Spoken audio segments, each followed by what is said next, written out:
My name is Leilani Thatcher, a tour guide at the Library of Lost Things. This is The Doorstep Project, Episode 26, Fire Lookout.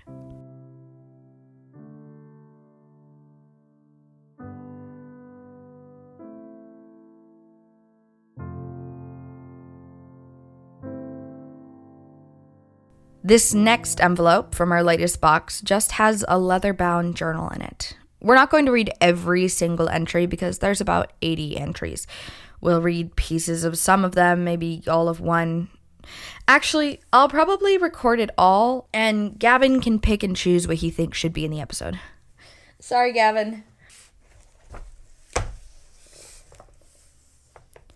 To my fellow fire lookouts. I'm leaving this book behind for the next lookout. Feel free to write your thoughts or observations in between your duties. Leave the notebook behind for the next person to read or write in. June 7th, 1940, Clayton Mountain Lookout Site, Connie Brett. They just finished building this tower about a month ago, I think. I was supposed to go to the Mount Holmes lookout, but I decided to apply for a different one at the last second. It's pretty nice out here. The forest just burned down, so the risk of fire is relatively low.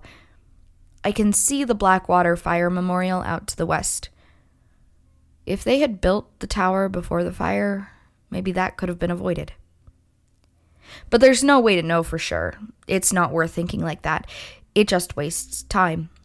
Although I have a lot of time to waste up here. I'll be here for 4 months after all. It's a beautiful view, although I'm sure I'll get used to it in a week or two.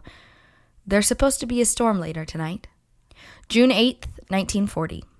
It wasn't much of a storm last night. The sunset was beautiful, though.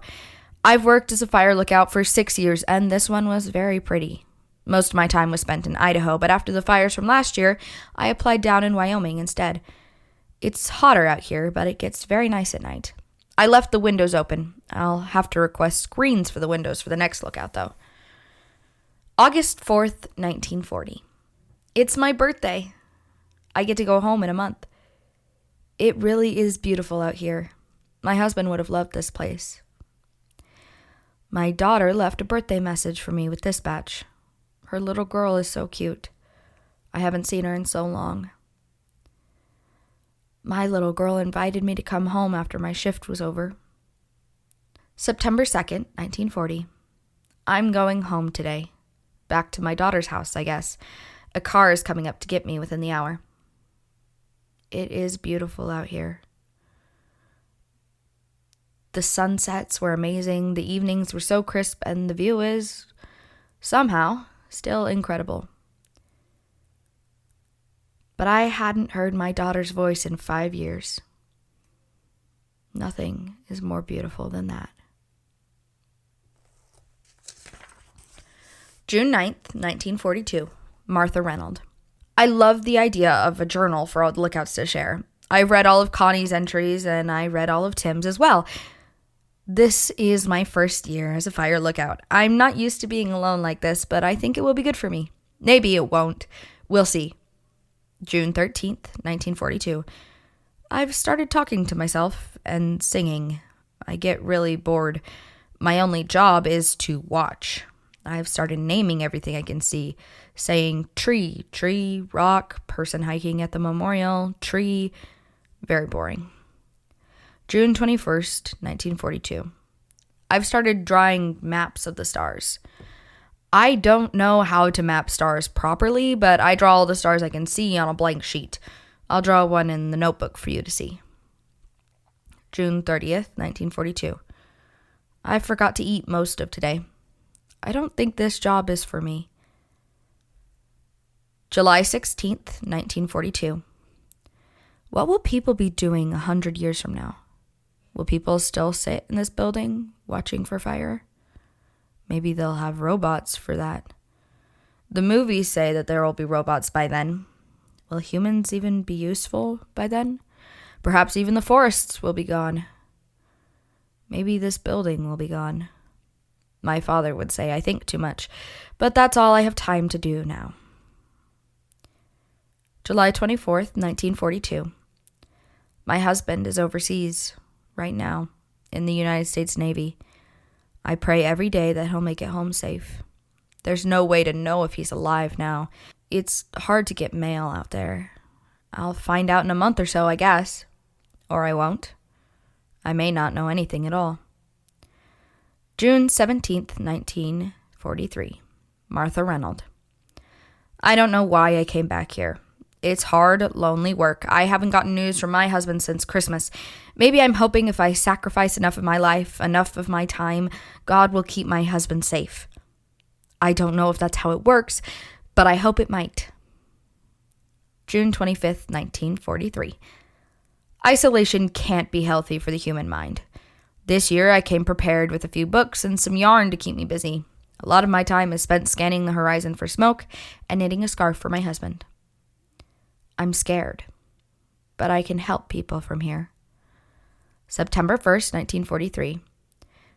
We had a big storm last night, the day before I'm leaving. It was actually a beautiful goodbye gift. I don't know if I'll be coming back. If I have news about my husband, this will be the last time I see this view. I never want to come back. July 10th, 1944. Martha Reynolds. I don't know if I believe that God will keep my husband safe. I've seen thousands of names in the newspapers now, and I've been searching for my husband's. I'm tired. I'm angry. I just want to see him again. July 19th, 1944. I've been staring at the memorial for the past few days. 15 firefighters died in the Blackwater fires in 1937. I wonder what their families were doing while they were gone. I wonder how long it took for them to get their news that their brother, husband, father, or son would never be returning. I wonder how long it will take for me now. June 7th, 1944. Dispatch just radioed to let me know that the troops have stormed the beaches at Normandy. I hope my husband was among those numbers. I hope he's safe. September 1st, 1944. I will not be returning to this tower. Whether my husband is alive or not, he would not want me to be torturing myself in this silence. I don't know if I still have faith. I don't know where my husband is. But I know he wouldn't want me stuck in a tower because I was scared if I didn't give enough, God would take my husband. God does not offer miracles for self-inflicted pain. June 12th, 1949. Ben Conrad. Well, I'm not one to write in a journal, honestly, but I thought I'd write something since the notebook was here. This is the third year I've been a fire lookout, the first time at Clayton Mountain. I read Connie's entries. She did actually talk to someone about adding screens to the windows. I grew up in Wyoming, so I know all about the storms and the crisp night air and all that. It's not all that interesting to me, but it is nice to leave my windows open in the morning to keep everything cool. July 25th, 1949. I don't know why I'm writing today. I don't need to. I haven't written all the weeks I've been here. There's nothing new that happened today. Nothing really worth writing about. My mother always believed in God. As I grew up, I chose to leave that behind me. I don't know why I'm thinking about it so much today. July 30th, 1949. I figured out why I can't stop thinking about my mother in church. I can see the memorial from here, like Connie and Martha mentioned. I don't know why it's bothering me so much. July 9th, 1950. Ray Verne. I don't know if Martha's husband came home, but I can hope he did. I've been doing this for years and I've never seen anything like this book. I'm not much of a writer. Actually, I think we'll stop there. If you'd like to hear more stories from the Clayton Mountain Lookout site, you can let us know. If you go to familyfriendlypodcast.com and go to the contact page, you can tell us what you think. There are a lot of stories in here, and I'd love to share them all with you. Thanks for listening. We'll open the last envelope next week. You're welcome for pausing, Gavin.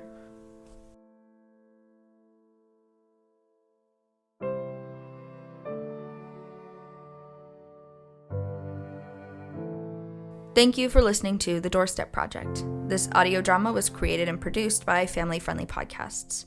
If you enjoyed the podcast, leave a rating and review on your podcast app of choice or share it with a friend.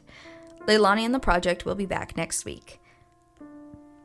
Until then, write every day. One day your story could be in a museum.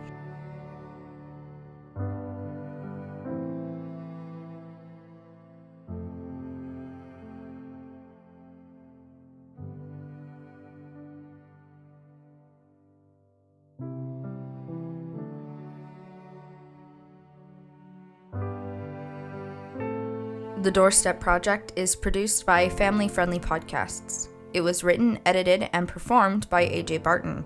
Sound effects for this podcast are provided by Zapsplat. Music used in this podcast includes Reawakening by Kevin McLeod, licensed under the Creative Commons Attribution 4.0 license. You can learn more at his website, incompetech.com, or at creativecommons.org. Both music and sound effects have been changed and edited by AJ Barton. Links for websites, information, and contact can be found in the description of the episode. Would you like to submit your story or art to the Doorstep Project? You can find information for story submission at familyfriendlypodcast.com/The Doorstep Project.